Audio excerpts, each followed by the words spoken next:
கண்ணியத்துக்குரிய ஏக இறைவன் அல்லாவின் நல்லடியார்களே, நாம் அனைவருக்கும் அந்த ஏக இறைவன் அல்லாவின் அருள் உண்டாவதாக.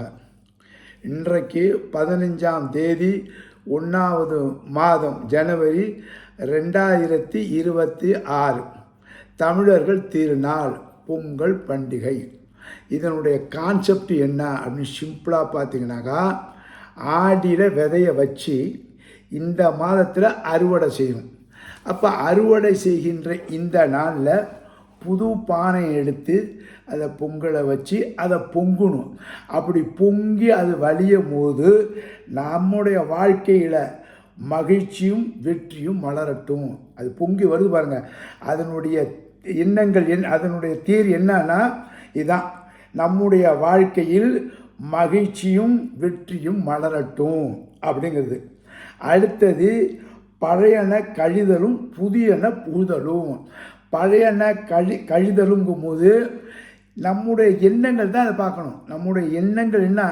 கசடு எண்ணம், கெட்ட எண்ணங்கள், தவறான எண்ணங்கள், தவறான இறை புரிதல், இவை எல்லாத்தையும் நீக்கிவிட்டு புதிய நம்பிக்கை, புதிய கோணங்கள், புதிய நம்பிக்கை மலரட்டும். பழையன கழிதலும் புதியன புகுதலும். பழைய கசடு பிடித்த எண்ணங்களை, தவறான எண்ணங்களை போக்கிவிட்டு புதிய நம்பிக்கை நமக்கு வரட்டும் என்பதுதான் இந்த பொங்கலுடைய கான்செப்ட். ஆனால் இதில் இன்னொன்று என்னன்னா, மனித சமுதாயம் ஆரம்பத்திலிருந்து சூரியனை கடவுளாக வணங்குறாங்க. தமிழ் சமுதாயத்துக்கு மட்டும் சொன்னாங்க. தமிழ் சமுதாயம், தமிழ் ஆரம்ப மொழி என்றால் அந்த ஆரம்ப மனிதர்கள் யார் என்னன்னாக்கா இயற்கையை வணங்கக்கூடியவர்கள். அப்போ இயற்கையை வணங்கக்கூடியவர்கள் தான் தமிழர்கள். அப்படின்னா இதுக்கு இறைவனுடைய வேதம் அத்தாட்சியாக இருக்கணுமா இல்லையா? இருக்குது. அப்படி பார்க்கும்போது 2வது அத்தியாயம் 62வது வசனம், ஹஜ்ஜு 22வது அத்தியாயம் 17வது வசனம், மாயிதா 5வது அத்தியாயத்தில் 69வது வசனத்தில் அல்லாஹ் சொல்கிறான், சாபீன்கள். சாபீன்கள்னா இயற்கையை ஏற்றுக்கொண்டவர்கள், இயற்கையோடு ஒன்றி வாழக்கூடியவர்கள். ஆனால் அவர்கள் இயற்கையை கடவுளாக ஏற்றுக்கொண்டவர்கள் சாபியன்கள். அப்போ சாபியன்கள்ங்கும் போது இறைவன் தெளிவாக சொல்கிறான், ஆரம்ப மொழி இறைவனுடைய மொழி, ஆரம்ப மொழி தமிழ் என்றால் அந்த தமிழ் மக்கள் வணங்கியது எது? இயற்கையை. அப்போ இயற்கை சூரியனை வணங்கினாங்க, பூமியை வணங்கினாங்க. இப்போ இந்த வணக்கத்தை பற்றி இறைவன் சொல்லும் போது இவர்களுடைய வணக்கத்தை தான் குறியிட்டு காட்டுறான். இன்னைக்கு இந்த பொங்கலில் வணக்க வழிபாடு இயற்கையோடு போயிடுச்சு. அப்போ இயற்கையை கொண்டு இந்த வணக்க வழிபாடில் இந்த மக்கள் திணிக்கிறாங்க. அப்போ இந்த திணிக்கிறது தான் இறைவன் கண்டிக்கிறான்.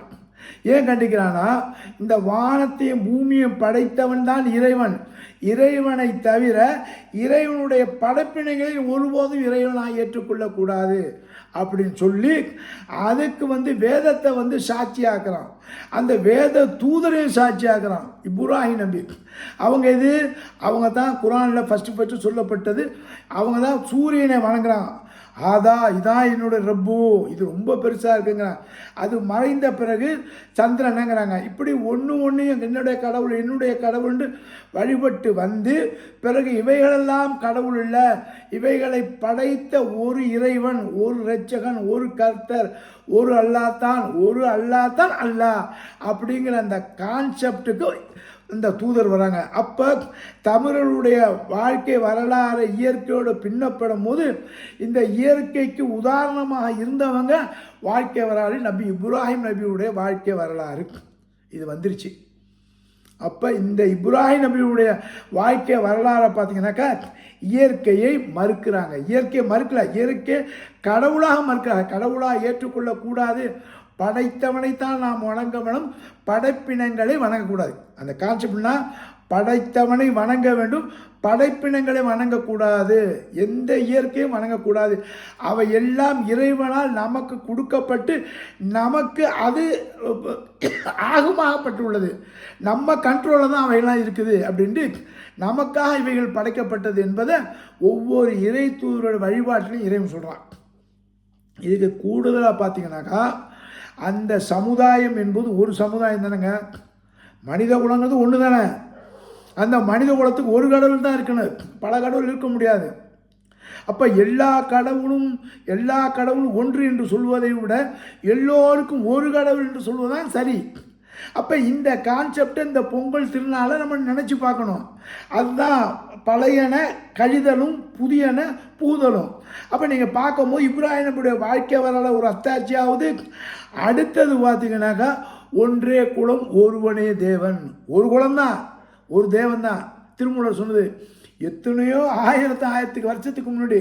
அப்போ முகமது நபி ஸல்லல்லாஹு அலைஹி வஸல்லம் அவர்களுக்கு வர்றதுக்கு முன்னாடியே இந்த கான்செப்ட் இருந்துச்சு. எந்த கான்செப்ட்? ஒன்றே குலம் ஒருவனே தேவன். அப்போ இதுக்கு என்ன உதாரணம் அப்படிங்கும் போது இதுக்கு திருமறை குரான் வந்து அழகாக தெளிவாக இதுக்கு அத்தாட்சி பண்ணுது. ஒன்றே குலம் ஒருவனே தேவன் என்ற தமிழ் வார்த்தைக்கு, தமிழ் சொல்லுக்கு குரான் வந்து அச்சாரம் கொடுக்குது. அப்போ அச்சாரம் கொடுக்கும்போது அந்த வார்த்தையை எப்படி சொல்லுது பாருங்கள். 21வது அத்தியாயம் அம்பியான நபிமார்கள், இறை தூதர்கள், தீர்க்க தரிசிகள், இப்படிப்பட்ட ஒரு இந்த குறிப்பிட்ட மக்களை அம்பியாக்களை சொல்லுகின்ற போது அந்த அத்தியாயம் 21வது அத்தியாயத்தில் 92வது வருஷத்தில் அல்லாஹ் சொல்கிறான். எப்படி சொல்கிறான்? இன்ன ஆதிஹி உம்மத்தன் உங்களுடைய சமுதாயம் ஒரு சமுதாயம் தான். உம்மத்தன் வாஹிதா ஒரு சமுதாயம் தான். அனாரபுக்கும் நான் தான் ரட்சகன். ஒட்டுமொத்த சமுதாயம் ஒரு சமுதாயம் தான். அந்த ஒரு சமுதாயத்துக்கு யார் ரட்சகன்? அனாரபுக்கும் நான் தான் உங்களுடைய ரட்சகன். ஊபுதூனி அவனையே வழிபடுங்கள். சூரியன் சந்திரன் பூமியெல்லாம் வழிபடாதீர்கள்.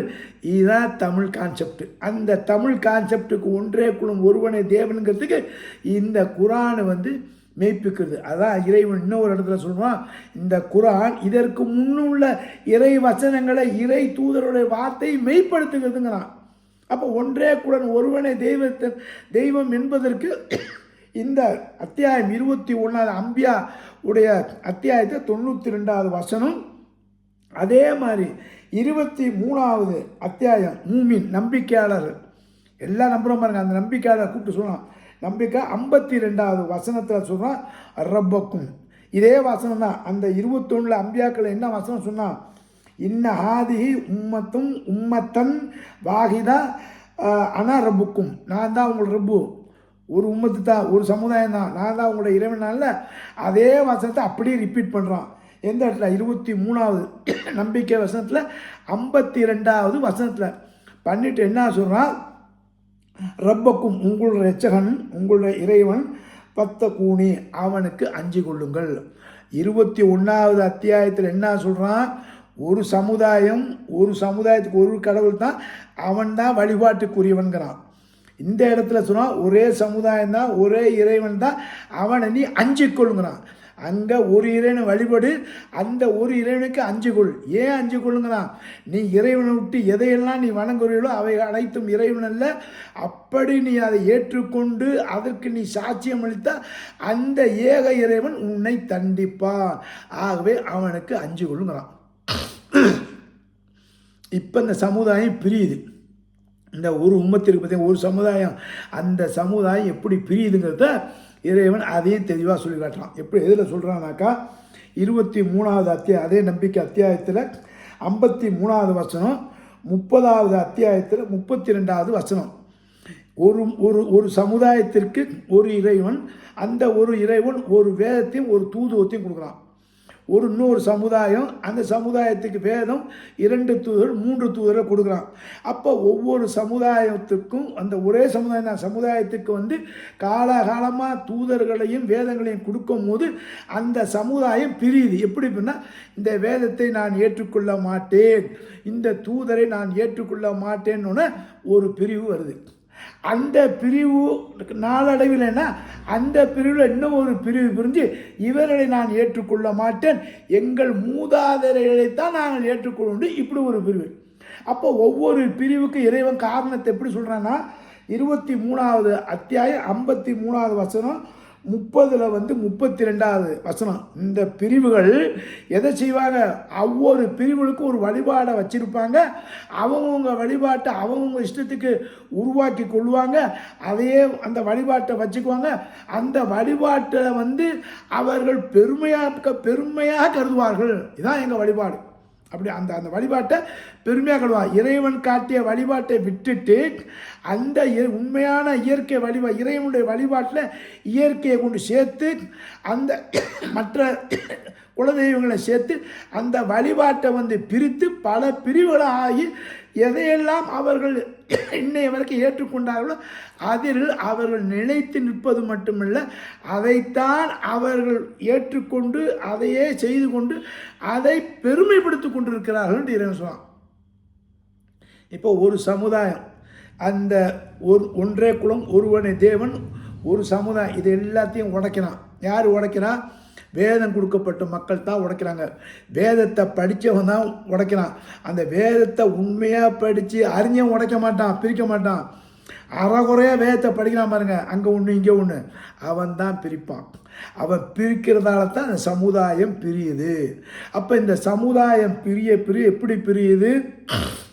ஈமான் கொண்டவர்களாக பிரியுது, ஹாதுவா பிரியுது, யகூதிகளாக, நசரானிகளாக பிரியுது, கிறிஸ்துவர்களாக, சாபியன்கள் இயற்கையோடு வழிபடக்கூடியவர்கள் பிரியுது, மஜூசிகள் நெருப்பை வணங்கக்கூடியவர்கள், ஆரியர்கள் நெருப்பை வணங்கக்கூடியவர்கள் பிரியுது. அப்புறம் சிற்கு எல்லாமே ஏற்றுக்கொள்வான், உண்மையான கடவுளை ஏற்றுக்கொண்டான், இவரையும் சேர்த்துக்க, இவர் வழிபாட்டுக்கு இவர் தான் எனக்கு வழிகாட்டினார்னு சொல்லி அவரையும் இறைவனுக்கு நெருக்கத்துக்கு கொண்டு வருவான். அதை தான் சொல்ல வல்லதின்னு அசரக்கு சிற்கு வைப்பார். இப்போ இந்த 6 கேரக்டர் தான் இருக்குது. இப்போ இந்த 6 கேரக்டரும் எப்படி பிரித்தாங்க? உம்மத்தன் வாஹிதா, ஒரு சமுதாயம், அதை பிரித்தான். ஒன்றே குலம் ஒருவனே தேவன் பிரித்தான். அப்போ பிரிவினை வந்து யாரால் வருதுன்னா வேதம் கொடுக்கப்பட்ட மக்களால் தான் பிரியுது. அந்த வேதம் கொடுக்க மக்களை எப்படி யார் பிரிக்கிறான்னா, வேதத்தை அறிந்தவன், வேதத்திற்கு மேலே நான் தான், இந்த கடவுளுக்கு மேலே நான் தான் அப்படின்னு அகம்பாவத்தில் இருக்காம பாருங்க, அவனை கொண்டு தான் இவைகளாம் பிரியுது என்பது இறைவன் தெளிவாக நமக்கு சுட்டி காட்டுகிறான். அப்போ சுட்டி காட்டுகிற இறைவனை நம்ம பார்க்கும் போது, கேட்கும் போது, சொல்லும் போது யாருமே கடவுளை பார்த்ததில்லை. இறைவனை யாராக பார்த்ததில்லை. கண்டவர் விண்டிலர், விண்டவர் கண்டிலர். யாரும் பார்க்கல. பார்த்தவன் சரியாக சொன்னல, சொன்னவனும் பார்த்து சொன்னவனும் சரியாக பார்க்கல. அப்போ இந்த வார்த்தை கண்டவர் விண்டிலர், விண்டவர் கண்டிலர், இந்த வார்த்தையும் வருது. இப்போ இது எல்லா வேதத்துக்கும் பொருத்தமான இந்த வார்த்தைகளை வந்து வேதத்தில் இருக்குது. அந்த வேதத்தை வந்து இவங்க கரெக்ட் பண்ணுறாங்க. ஒவ்வொரு வார்த்தையும் அவங்களுடைய அறிவுக்கு பொருந்திய வார்த்தைன்னு சேர்க்குறாங்க. இப்படி சேர்க்கும் போது தான் இறைவுடைய இந்த பொங்கல் பண்டிகையும் இறைவுடைய வழிபாடு, இந்த வழிபாடு இருக்கிற இந்த பொங்கலை வந்து மாற்றிட்டாங்க. இந்த பொங்கல் எப்படி இருந்துச்சு? ஆரம்ப காலத்தில், அதாவது சங்க காலத்தில் பார்த்தீங்கன்னா, அதையெல்லாம் பார்த்தீங்கன்னா சங்க காலத்தில் ஆரம்பத்திலேருந்து வந்தது ஒரு கடவுள் தான், ஒரு சமுதாயம் தான். அதுக்கப்புறம் தான் பிரிஞ்சது. அது கடவுள் இது கடவுள்னு சொல்லி அந்த சம்பிரதாயத்தை, அந்த பிரிவினையை பிரித்து ஒரு பண்டிகையை கொண்டாடி அதில் அவங்க நிலைத்து நிற்பது, அதில் அவங்க சந்தோஷப்படுகிறார்கள். இந்த சந்தோஷத்துக்கு தான் இறைவன் சொல்கிறான், இவைகள் சந்தோஷமாக ஏற்றுக்கொண்டாலும் இவைகளை உண்டு பண்ணுகின்ற அந்த ஏக இறைவன் தான் வணக்கத்துக்குரிய இறைவன். அந்த ஏக இறைவனை பார்ப்பதற்கு, திங்கிங் பண்ணுறதுக்கு, அவனை நினைவு கூறுவதற்கு, அவனை ஆய்வு செய்வதற்கு உங்களுடைய தாய்மொழியாக தமிழ் மொழியில் பாருங்கள். அந்த தமிழ் மொழி தான் ஆதி மொழி. ஆரம்ப மொழின்னா அந்த ஆரம்ப மொழின்னு அரபு மொழியினுடைய வார்த்தைகள் நிறையா வருது. மொழி ஆய்வாளர் நான் பார்த்துருக்கேன். மொழி ஆய்வாளர் இன்றைக்கி என்ன சொல்கிறாங்கன்னாக்கா, தமிழ் மொழி தான் ஆரம்ப மொழி, அதற்கு நிறைய வரலாறு இருக்குது. அப்போ ஆரம்ப மொழி தமிழ் மொழின்னா அப்போ தமிழர்களுக்கு பல கடவுள் உண்டானா இல்லைன்னு அடித்து சொல்கிறாங்க. அப்போ இல்லைன்னு சொல்கிறதுக்கு ஒரு ஆதாரத்தை கொடுங்கன்னா அவங்க என்ன தெரியுமா சொல்கிறாங்க? கண்டவர் விண்டிலர், விண்டவர் கண்டிலர், அப்படி தான் சொல்கிறாங்க. அப்போ அதுக்கு அவங்க என்ன சொல்கிறாங்க? அல்லாஹ் என்ற அரபு வார்த்தை, நீங்கள் சொல்கிறீங்களே அது அரபு வார்த்தை இல்லை, ஆரம்ப தமிழ் வார்த்தைங்கிறாங்க. ஆரம்ப தமிழ் வார்த்தை. அப்போ ஆரம்ப தமிழ் வார்த்தை அல்லு என்பதற்கு வந்து இரவு, மறைவு, மறைவானது கண்ணுக்கு புலப்படாது. இதுதான் கடவுள். அப்போ இந்த அல்ல வந்து மறைவான ஒரு பொருளை அந்த தமிழில் முதல் வார்த்தை வேர்டு அந்த வார்த்தை என்ன ஒரு சொல்லு, ஒரு எழுத்து அந்த ஆவும் நெடில் இருக்கு பாருங்க, அதை சேர்க்குறாங்க, அல்லாஹ் என்று சொல்லுவாங்க. அப்போ அல்லாஹ் என்ற தமிழ் வார்த்தை இறை வார்த்தை, இறைவனை குறிக்கும்.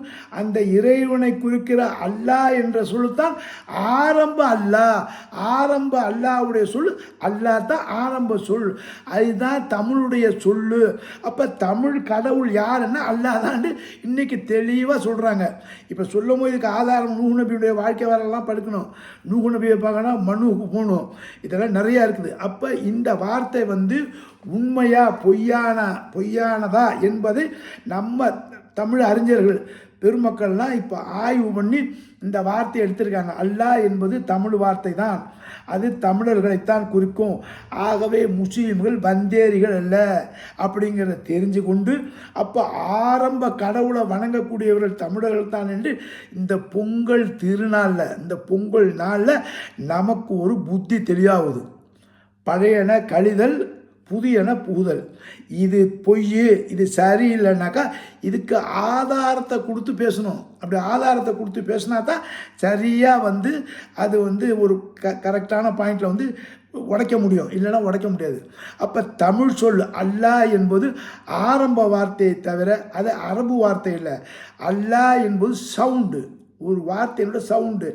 அல்லாஹ் என்று தமிழில் எழுதினாலும் அல்லாஹ் தான், அரபியில் அல்லான்னு எழுதினாலும் அல்லாஹ் தான், ஹிந்தியில் அல்லான்னு அல்லாஹ் தான், ஜெர்மனில் அல்லான்னு அல்லாஹ் தான். எந்த மொழியில் அந்த வார்த்தை எழுதினாலும் ஆரம்ப வார்த்தை அல்லாஹ் என்பது தமிழ் மொழியின் மூலியமாக நாம் புரிந்து கொண்டோம் என்பதை சொல்லி நிறைவு செய்து நன்றி, வசலாம்.